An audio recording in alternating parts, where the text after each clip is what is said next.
Hello friends, कैसे हैं आप लोग। आई होप आप सब ठीक होंगे। स्वागत है आपका अपने चैनल सुरेखास वेज किचन में। मैं आपकी दोस्त एंड होस्ट सुरेखा। तो फ्रेंड्स, बरसात में कुछ ना कुछ चटपटा खाने का मन करता है, हेल्दी भी हो और रोज दाल चावल रोटी सब्जी बिल्कुल इनसे अलग हो। तो आज बिल्कुल वैसी टेस्टी सी और बिल्कुल डिफरेंट सी मैं 2 रेसिपीज लेकर आई हूँ। तो बहुत ज्यादा टेस्टी है, चटपटी है।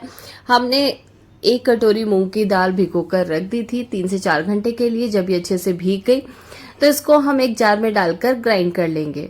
अब रेसिपी इतनी अमेजिंग है, ट्राई करना तो बनता ही है। साथ ही इसमें हम डाल देंगे 1 हरी मिर्च जो थोड़ी लाल हो चुकी है। आप इसमें अदरक का टुकड़ा भी ऐड करना चाहें तो कर सकते हैं। चलिए फटाफट इसको ग्राइंड कर लाते हैं। पानी आपको नहीं डालना है क्योंकि भीगी हुई दाल है, ऑलरेडी ये काफी गीली थी, तो आपको पानी इसमें बिल्कुल ऐड नहीं करना है। अब एक कढ़ाई में आपको तेल गर्म होने के लिए डाल देना है और जीरा क्रैकल होने डालना है। जीरा जैसे अच्छे से क्रैकल हो जाए, आपको एक मीडियम साइज का प्याज रफली चॉप करके इसमें डाल देना है और अच्छे से इसे भून लेना है। जब प्याज ट्रांसपेरेंट हो जाए तो आपको जो दाल का पेस्ट बनाया है आपने, उसको इसमें ऐड कर देना है। अब इस रेसिपी में सबसे बड़ी मुश्किल यही होती है, दाल और स्पेशली मूंग की दाल जब आप कढ़ाई में किसी भी बर्तन में ऐड करते हैं ना, तो वो कढ़ाई को पकड़ने लग जाती है, यानी चिपकने लग जाती है। तो आपको फ्लेम बिल्कुल लो रखनी है और इस टाइम थोड़ी सी मेहनत करनी है। बस थोड़ी सी मेहनत के बाद आप इसे लगातार चलाते रहेंगे तो ये देखिए आपका जो दाल है बिल्कुल ड्राई होने लग जाएगी और धीरे धीरे बर्तन को छोड़ने लग जाएगी। तो जैसे ही हल्की सी ड्राई हो जाए, आपको इसमें कुछ बेसिक मसाले ऐड करना है। तो हल्दी पाउडर आधा चम्मच, 1 चम्मच लाल मिर्च पाउडर, 1 चम्मच इसमें हम डाल देंगे धनिया पाउडर। तो धनिया पाउडर भी हमने इसमें ऐड कर दिया है। और अब आपको थोड़ा सा टेस्ट के अकॉर्डिंग नमक ऐड कर देना है। थोड़ा सफेद और थोड़ा काला दोनों नमक मैंने इसमें मिक्स करके ऐड कर दिए हैं। अब आपको इसे अच्छे से मिक्स कर लेना है और ये देखिए कलर कितना बढ़िया है ना। तो बस अच्छे से इसे मिक्स कर लीजिएगा और 1 चम्मच अमचूर पाउडर डाल दीजिएगा। इससे इसका टेस्ट काफी ज्यादा टेंगी आएगा और जो मूंग दाल का फ्लेवर है वो भी बहुत ही ज्यादा निकल कर आता है। खाने में बहुत ही लाजवाब लगती है रेसिपी, तो इसे एक बार ट्राई कीजिएगा। चलिए, हमने अच्छे से इसे मिक्स कर दिया है। अब इसमें हम ऐड कर देंगे 1 चम्मच ड्राई रोस्ट की हुई कसूरी मेथी, जो हमने तवे पर हल्का सा रोस्ट कर लिया था। इसको अच्छे से मिक्स कर देंगे। अब आपको ना इसमें हरा धनिया डालना है ना कुछ, बस आपका ये मूंग दाल का स्टफिंग तैयार हो गया है। और इसी से आज हम 2 रेसिपीज तैयार करेंगे जो खाने में तो बहुत ही टेस्टी है और बनाना बहुत ही आसान। आप इस स्टफिंग को स्टोर करके फ्रिज में लगभग 1 हफ्ते के लिए रख सकते हैं क्योंकि इसमें हमने पानी ऐड नहीं किया था। अब हम एक डो तैयार कर लेते हैं। तो हमने 1 कटोरी गेहूं का आटा लिया है और थोड़ा इसमें हमने मैदा लिया है। दोनों को हमने मिक्स करके लिया है और इसी से आज की इस रेसिपी को हम तैयार करेंगे। आप चाहे तो ये रेसिपी पूरे गेहूं के आटे से तैयार कर सकते हैं या फिर मैदा से भी। चलिए अब दोनों को अच्छे से मिक्स कर लेते हैं और इसमें टेस्ट के अकॉर्डिंग नमक ऐड कर देंगे। नमक डालने के बाद आपको सूखी चीज़ों को आपस में अच्छे से मिक्स कर लेना है, यानी आटे और नमक को एक बार अच्छे से मिला देना है। उसके बाद आपको 2 चम्मच इसमें डालना है मोयन। तो आप देसी घी का मोयन भी डाल सकते हैं और रिफाइंड ऑयल का भी, लेकिन फ्लेवर वाला आपको ऑयल यूज़ नहीं लेना है, जैसे सरसों का तेल। तो मैंने 2 चम्मच इसमें मेल्ट करके देसी घी ऐड कर दिया है और बढ़िया सा आपको आटे और घी को अच्छे से मसल कर तैयार कर लेना है। रेसिपी आपको बहुत ज़्यादा पसंद आने वाली है और बहुत ही ज़्यादा टेस्टी बनकर ये तैयार होती है। तो चलिए, बातों बातों में हमारे ये डो में अच्छे से हमने मोयन लगा लिया है। आटा अच्छे से ये देखिए बिल्कुल परफेक्ट मुट्ठी बनने के लिए रेडी हो चुका है। तो अब इसमें क्या करना है, पानी ऐड करना है और इसका सॉफ्ट डो तैयार कर लेना है। ना बहुत ज़्यादा रनी होना चाहिए, ना बहुत ज़्यादा इसका डो हार्ड होना चाहिए। बिल्कुल जिस तरह से हम रोटी चपाती बनाते हैं बिल्कुल वही इसका डो लगाना है। तो आटा अच्छे से हमने रेडी कर लिया है। थोड़ा थोड़ा करके पानी ऐड करना है। एक साथ अगर आप पानी डाल दोगे तो इसकी कंसिस्टेंसी काफ़ी ज़्यादा रनी हो जाएगी और इसमें हमें फिर आटा और ऐड करना पड़ेगा। तो आपको थोड़ा सा पानी का इस्तेमाल कम करना है। कम डालेंगे आटे में, अगर रिक्वायरमेंट हो तो आप दोबारा ऐड कर सकते हैं। तो चलिए, अच्छे से इसको इस तरह से मसल कर हमने आटे को तैयार कर लिया है और अच्छे से इसको सॉफ्ट कर लेना है। आपको जितना अच्छा आटा लगेगा आपकी रेसिपी बहुत ही ज़्यादा बढ़िया बनकर तैयार होगी। तो ये डो हमारा रेडी हो गया है। अच्छे से इसको हमने मसल लिया है, सेट कर लिया है। ये देखिए तो इसको अब हम थोड़ी देर के लिए सेट होने के लिए रख देते हैं साइड में,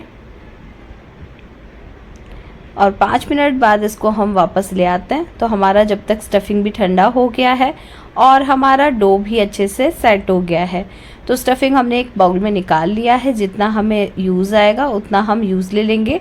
अब इस डो को हम 2 पार्ट्स में डिवाइड कर देंगे। इसके 2 पेड़े बड़े बड़े तैयार कर लेते हैं। तो 2 पेड़ों से हम आज 2 रेसिपीज़ तैयार करेंगे, तो इसको पहले हम 2 हिस्सों में डिवाइड कर देते हैं। तो एक हिस्सा ये बना दिया है और एक हिस्सा ये है। तो अब इस एक हिस्से से हम 2 पेड़े तैयार करेंगे, और ये देखिए एक हिस्से से हमने 2 पेड़े तैयार कर लिए हैं, और जो आधा डो रखा हुआ है उसको हम नेक्स्ट रेसिपी में यूज़ लेंगे। तो ये 2 हमने पेड़े तैयार कर लिए हैं। प्लेटफॉर्म पे हम सूखा आटा डस्ट करेंगे और उसके बाद इसे अच्छे से बेलेंगे। तो पूड़ी से थोड़ा सा बड़ा आपको इसको पेड़े को बेल लेना है। एक बार अच्छे से इस पर सूखा आटा हमने डस्ट कर लिया है, क्योंकि आटा हमने बहुत ज़्यादा सॉफ्ट लगाया है, और जितना आटा सॉफ्ट होगा उतना ही आपका रेसिपी अमेजिंग बनकर तैयार होगा। तो अच्छे से इसको हमने सेट कर दिया है डस्ट लग करके आटे को, और अब इसको बेलन से हम बेल लेंगे। तो मीडियम साइज़ का इसका रोटी हम तैयार कर लेते हैं, ना बहुत बड़ा ना छोटा। पूड़ी से थोड़ा सा बड़ा इसका रोटी हम रेडी कर रहे हैं।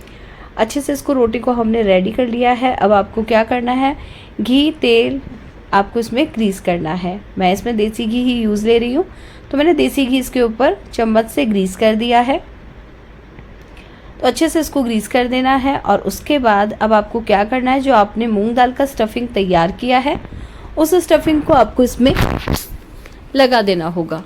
तो जितना इसमें आ सके आपको चम्मच से ऐड करना है। तो 2 से 3 चम्मच इसमें मैं ऐड कर रही हूँ, ज़्यादा स्टफिंग ऐड नहीं कर रही हूँ, नहीं तो हमारा जो नाश्ता है वो फट जाएगा।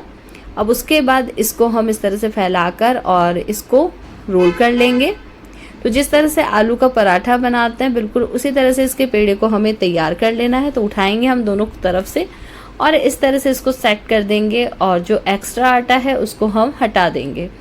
तो ये अच्छे से इसको इस तरह से हमने घुमा दिया है और बढ़िया सा रोल कर दिया है। तो अब अच्छे से इसको एक्स्ट्रा आटे को निकाल लिया है, और इसको इस तरह से ये देखिए बिल्कुल बढ़िया सा हमने पेड़े को सेट कर दिया है। अब सूखा आटा डस्ट करके और इसे हम बेल लेंगे।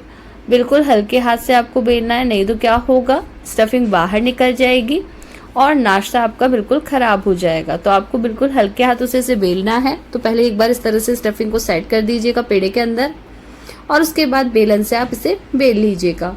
आप कोशिश कीजिएगा कि कॉर्नर्स को ज़्यादा आप बेलने की कोशिश कीजिए। कॉर्नर अगर बेलेंगे ना तो आपका पराठा फटेगा नहीं। जैसा आप देख रहे हैं आज हम मूंग दाल का पराठा बना रहे हैं, तो आपका पराठा फटेगा भी नहीं और बेलने में भी बड़ी आसानी रहेगी। तो कॉर्नर्स को इस तरह से आप घुमाते हुए बेलिएगा। तो ये पराठा हमने अच्छे से बेल लिया है। दूसरा पराठा भी हम इसी तरह से बेल कर रख लेंगे। और चलिए अब बारी आती है इसको तैयार करने की। तो तवा अच्छे से गर्म हो चुका है, तवे पर हम इसको डाल देते हैं और मीडियम फ्लेम पे इसे हम बढ़िया सा पका लेंगे। तो बस इसी तरह से अलटते पलटते और आपको इसको बढ़िया सा कलर आने तक पका लेना है। आपको ऑयल या घी आपके ऊपर डिपेंड करता है कि आप क्या इसमें लगाना चाहते हैं। मैं इसे देसी घी से तैयार कर रही हूँ, तो आप इसे एक बार देसी घी में बना के देखिएगा, बहुत ही बढ़िया टेस्ट आता है। अगर आपको आलू के पराठे पसंद है, मेथी के पराठे पसंद है या फिर मूली के पराठे पसंद हैं, तो एक बार ये डिफरेंट से मसाले वाले पराठे को आप ट्राई कीजिएगा। आप एक बार बनाएंगे दोस्तों, आप इसे हर बार नाश्ते में बनाना पसंद करेंगे। बच्चों को ये फेवरेट हो जाएगा। और मूंग दाल बहुत ही हेल्थ बेनिफिट्स देने वाली होती है, इसके अंदर फाइबर होता है। तो आप एक बार इसे ट्राई कीजिएगा। तो बस अच्छे से इसे अलटते पलटते स्पैचुला से प्रेस करते हुए हमने बढ़िया से इसको सेक लिया है, और कलर आप देख सकते हैं बहुत ही बढ़िया आया है। तो चलिए इसको अब हम निकाल लेते हैं, और दूसरा पराठा भी हम दोस्तों इसी तरह से तैयार कर लेंगे। कलर आपके ऊपर डिपेंड करता है इसका कितना डार्क करना है, कितना कैसे रखना है, लेकिन ये अमेजिंग सा पराठा हमारा हो गया है तैयार। दूसरे पराठे को भी हम इसी तरह से तैयार कर लेते हैं। तो चलिए इसको निकाल लेते हैं बाहर, और बहुत ही ज़्यादा टेस्टी सा हमारा ये पराठा हो गया है झटपट तैयार। तो इसको अब एक प्लेट में निकाल लेते हैं।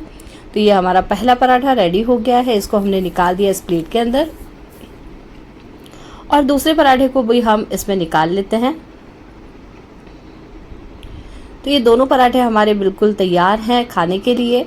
आप इसे चटनी के साथ खाइए, आप इसे दही के साथ खाइए, आप इसे जैसे भी इंजॉय करना चाहें, चाय के साथ, अगर आप इसे स्नैक्स के तौर पे भी खाना चाहते हैं तो खा सकते हैं। बच्चों को इसे आप टिफ़िन में दे सकते हैं, बच्चों को बहुत पसंद आएगा। और आपको ये दाल का पराठा कैसा लगा कमेंट करके आप बताइएगा ज़रूर। अंदर से भी आपको दिखा देती हुई, देखिए तोड़कर दिखाती हूँ, बहुत ही बढ़िया लेयर वाला। ये देखिए दोनों लेयर बिल्कुल अलग अलग है और बहुत ही बढ़िया तरीके से ये फ्राई हुआ है। ये देखिए अंदर से भी बहुत ही बढ़िया से सिककर तैयार हो गया है। तो ये पराठे की रेसिपी कैसी लगी कमेंट करके बताइएगा, और रेसिपी पसंद आई हो तो आप लाइक और शेयर कीजिएगा। चलिए फिर बिना देर किए हम अब दूसरी रेसिपी की ओर चलते हैं। तो हमने आटे का आधा भाग रखा हुआ था, इसको हम छोटे छोटे पेड़ों में इस तरह से तोड़कर और रख लेते हैं, और उसके बाद इनको हम हथेलियों पर इस तरह से फैलाकर और अच्छे से इसका पेड़ा तैयार कर लेंगे, और अंगूठों की हेल्प से और अंदर की तरफ एक कटोरी की शेप देकर इस पेड़े को हम थोड़ा सा बड़ा कर लेंगे। चलिए अच्छे से इसको बड़ा कर लिया है। उसके बाद जो आपने दाल का स्टफिंग तैयार किया है दोस्तों, उसको आप इसमें फिल कर दीजिएगा। चाहे आप हाथ से कीजिए, चाहे आप इसे चम्मच से भी डाल सकते हैं। डालने के बाद आपको इस तरह से स्टफिंग को अंदर की तरफ प्रेस करना है जिससे एक होल हो जाए, और ये ऊपर का जो पार्ट है इसको इस तरह से आपको बंद कर देना है और अच्छे से इसको सेट करके और जो एक्स्ट्रा आटा है उसको हटा देना है। तो इस तरह से एक एक करके सारे नाश्ते के पीसेस आपको तैयार कर लेने हैं। बढ़िया सा इसको हथेलियों पर इस तरह से फैलाकर सेट कर देना है। तो आप देख लेंगे कि बढ़िया सा इसका एक शेप रेडी हो गया है और कहीं से भी फटा हुआ भी नहीं है। आपको इस बात का ध्यान रखना है कि नाश्ता फटना नहीं चाहिए। तो हमने लगभग 5 से 6 पीसेस इसके तैयार कर लिए हैं और अच्छा हमारा ये आटा बढ़िया सा सेट हो गया है। अब हमने एक तेल कढ़ाई में गर्म होने के लिए डाल दिया था। तेल अच्छे से गर्म हो जाए तो आपको एक एक करके नाश्ते के पीसेस को डाल देना है, और इस तरह से हम तैयार कर लेंगे मूंग दाल की कचौरी भी, वो भी गेहूं के आटे से। तो नाश्ता बहुत ही अमेजिंग है, एक ही स्टफिंग है, उससे हमने इन दोनों रेसिपीज़ को तैयार कर लिया है। खाने में बेहद ही टेस्टी और बनाने में बहुत ही आसान। तो आप अगर कम तेल में खाना पसंद करते हैं तो आप इसे पराठे की तरह बनाइए, और अगर आपको बहुत ही चटपटा सा खाना है और बहुत ही कुरकुरा सा खाना है तो आप इसे इस तरह से कचौरियों की तरह बनाकर रेडी कर सकते हैं। तो दोनों में से आपको रेसिपी कौन सी अच्छी लगी आप कमेंट करके आप बताइएगा ज़रूर। और हाँ, रेसिपी पसंद आई हो तो वीडियो को आप लाइक और शेयर कीजिएगा। चैनल पर पहली बार आए हैं, चैनल को सब्सक्राइब कीजिएगा, बेल को ऑन कर दीजिएगा ताकि जब भी कोई वीडियो अपलोड करूँ नोटिफिकेशन आपके पास पहुँच सके। तो ये हमारा बैच रेडी हो गया है और फटाफट इनको हमने निकाल लिया है और इनको हम सर्व करते हैं। तो आप इसे चटनी के साथ सर्व कर सकते हैं, केचप के साथ सर्व कर सकते हैं, या फिर चाय के साथ, ऐसे भी आप इसे नाश्ते में सर्व कर सकते हैं। तो दोनों में से आपको टेस्टी रेसिपी कौन सी लगी बताइएगा ज़रूर। दोनों रेसिपीज़ अपने अपने में बहुत ही ज़्यादा टेस्टी है। चाहे आप पराठा बनाइए मूंग दाल का, चाहे आप कचौरी तैयार कीजिए।